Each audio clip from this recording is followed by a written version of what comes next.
500 pesos budget. Kasya ba yan sa pang Noche Buena? Ito ang mainit-init na usapan sa Pilipinas. Ang sabi ng DTI, oo naman, kasyang-kasya. Ang sabi naman ng ibang families, hindi kasya yan. Ang isang kilong karne ay 300 to 350. Tapos yung iba pang mga sangkap.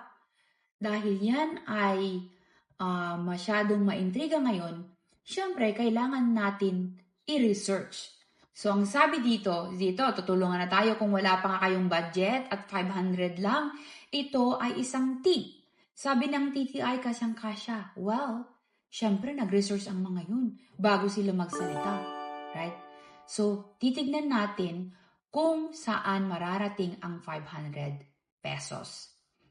Ang Pasko ay depende kung papaano isa-celebrate ang bawat family. Pero kung ikaw, ang budget mo lang ay 500, take note of this. Okay, titignan natin. 500 pesos, fiesta style, Noche Buena menu. Good for 4 to 5 people. Main dish, honey glazed chicken. Budget whole chicken. Ingredients. 1 whole chicken, the small one, 1 kilogram to 1.1 is 180 to 200 pesos. Soy sauce plus calamansi, 10 pesos. Sugar or honey substitute, the brown sugar, 10 pesos. Garlic plus onion, 10 pesos. Mantikang gagamitin sa iba, of course, free na yon kasi meron kang mantika sa bahay mo, right? Yan. A total of 230.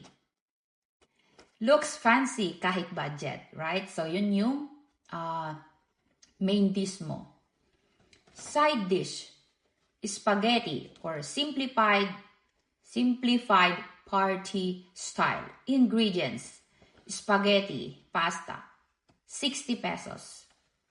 Spaghetti sauce, 1 kilogram, 45. 2 pieces hot dog, pangkulay lang naman yun, 15 pesos. Onion plus garlic, 10 pesos. A total of 130 pesos. Eto, may dessert ka rin. Yes. Crema na Graham dessert or budget edition, okay? Basta may dessert ka lang. Remember, you only have 500 pesos. Ingredients for your dessert. 1 pack crust Graham, small, that's 40 pesos. 1 all-purpose cream, 40 pesos. 1/4 condensed milk. Nakakatingi ba ng condensed milk? Baka pwede, no? Humingi ka na lang sa kapitbahay or tumingi ka na lang. 20 pesos. A total of 100 pesos. Meron ka ding drinks. Yung tang or gulaman juice. Okay. Juice powder, 20 to 35 pesos. Ice, 10 pesos. A total budget of 35 to 45 pesos. Total computation. Your main dish, which is honey glazed chicken, is 230 pesos. Your side dish, which is the spaghetti, is 130 pesos. Your dessert, which is Graham dessert, is 100 pesos. Your drinks, which is tang or gulaman, is 40 pesos. A grand total of 500 pesos. Diba? Panalo ang DTI! Kasyang-kasya. Minsan kasi masyado tayo nagre-react. Ang Pasko naman, hindi lang sa granding pagkain. So, it depends how you celebrate Christmas. Diba? Tinutulungan na nga tayong mag-budget eh. So, kung ito ay nakatulong sa'yo, tingnan mo na rin. Baka pwede mong i-budget yung 500 mo. Ang Pasko ay, it's time for, yung presents. Hindi yung gift. Presents, yung nandun kayong pamilya. But, if you are far from your family, like OFW, of course, is there other way? Pangumustahan, kagaya nga kanina dun sa live ko. Sometimes it's not even the gifts. it's more important sometimes yung pangumusta. Kumusta ka na? Because I believe those OFW already send their money na pinaghirapan nila para lang may pang Noche Buena ka. So kung halimbawa yung taong iyon hindi nakapagpadala ngayon ng pang Noche Buena mo because something happened, let's say she or he got sick, yung mga nagkaroon ng catastrophe or calamity, naka-experience sila, and then kung ano mang mga problema, pagkasyahin mo yun. Iba-budget mo. So yun yung pagdiriwang natin ng Pasko. Hindi yung festive na pagkain. Hindi yun eh. Yung sama-sama. Sometimes you can make your own thing at home. Diba? Magbabanding ka lang kahit ilang lang yan, kunting pansit lang, meron lang tinapay, at saka meron kang drinks. Minsan tama na yun eh, diba? So yun, diba? Kayang-kaya nating i-budget yun. Kaya sige na, mag-create ka na ng sarili mong menu na kasya ng budget mo. Kasi kung ikaw ay may,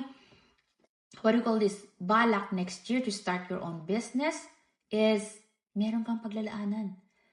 Huwag mong ubusin ang pera mo or ang savings mo sa pagkain pamasko. Isipin mo yan. Mahirap maghanap ng pera. Isipin mo din na kung hindi man galing sa iyo yan, galing sa ibang tao or sa kamag-anak mo na nagtatrabaho, isipin mo kung paano siya nagtipid para lang mabigyan ka ng pang Noche Buena. You need to learn to appreciate. Hindi yung, ito lang. Minsan, pag maririnig mo yun, nakakaiyak, diba? Nakakaiyak, tapos nakakalungkot. Kasi hindi mo maintindihan kung ano ang nilaran. Kasi karamihan ng mga tao, yung mga OFW, lalo na yung maybe yung mga parents, hindi na sila nagsasalita kung gaano kahirap ang kanilang ginagawa. Kaya kabayan, ngayong Pasko, sana ay maramdaman mo ang pagmamahal ng iyong kamag-anak kahit man 500 lang ang pwede niyang ibigay. 500 na pwede ka ring makabili. Hayaan mo sa susunod dahil gusto mong magkaroon ng mas magandang handa o mas marangyang handa next Pasko, magsimula ka naman. Ano ang dapat mong gawin? Maraming mga negosyo yan na pwede mong pasukan. Online business. Ako din noon, di ba? 5 years na ako sa isang online business and it's very helpful. And hindi lang yan. Marami tayong mga kababayan na natulungan na ng business nito. So if you are looking for business that you can do anywhere at any time, kahit may full-time job ka, connect with me and I can guide you. I can be your coach. I can be your mentor for free.